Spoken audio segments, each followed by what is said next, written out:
All right, Lego fanatics. I figured out, Lego fanatics, what's going on here. So, this is the pieces they gave me for this to connect these two pieces to that.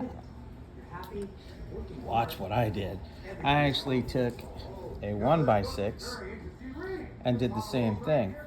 And that's what I'm going to do over here. I'm going to take this 1x6 and it'll give it more stability than this BS that's going on right here. So that's how I'm going to put it together.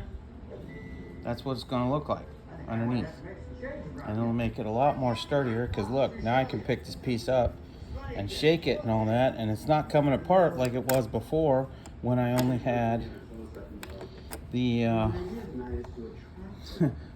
this nightmare or whatever this was they were trying to do. I'm not sure what that was all about, but I've got a 1x6 I'm going to put there, and as you can see, it'll have two across all the way through, and it makes it a lot more sturdier.